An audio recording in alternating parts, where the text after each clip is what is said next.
Saan mapapanood ang DXUM Radyo Kay? Mapapanood ang DXUM Radyo Kay sa Tower in Makati na ganito nangyari sa University of Mindanao, DXUM Radyo Kay. Ang DXUM Radyo ay nagbibigay ng music automation tulad ng Tiger Christian Ministries sa pamamagitan ng sayri ng aksyon ng DXUM Radyo Kay. Samantala, yung ng UM Broadcasting Network sa DXUM Radyo Kay Layas. Yung DXUM Radyo Kay. DXUM Radyo Kay 819. DXUM Radyo Kay signing out. DXUM Radyo Kay 819. Saan naman nangyari kanyan dito? Sa DXUM Radyo Kay.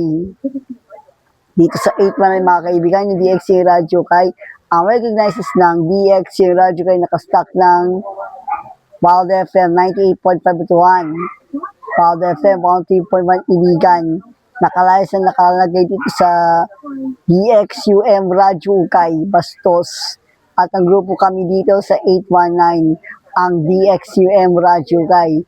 DXUM Radyo Kay signing out. DXUM Radyo Kay 89.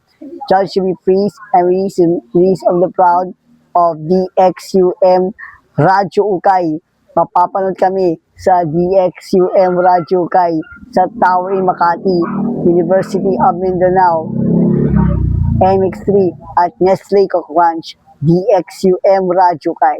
Ang pinuno dito, DXUM Radyo Kay is really so proud of UM Broadcasting Network until University of Mindanao, DXUM Radyo Kay Philip. Pipilitin kita sa DXUM Radyo Kay, DXUM Radyo Kay 819, Radyo Kay Tagum, at ganito sa Radyo Kay Tagum interesado. At ipatunay mo sa Radyo Akum, Radyo Kay Tagum. DXUM Radyo Kay ay nagsisilbi sa Radyo Kay Tagum, mga kaibigan. Because DXUM Radyo Kay, DXUM Radyo Kay 819, malakas ang Dennis Naso dahil deliveries sa DXUM Radyo Kay 819. Nakabili tayo sa DXUM Radyo Kay 819 signing off. DXUM Radyo Kay 819. DXUM Radyo Kay 819.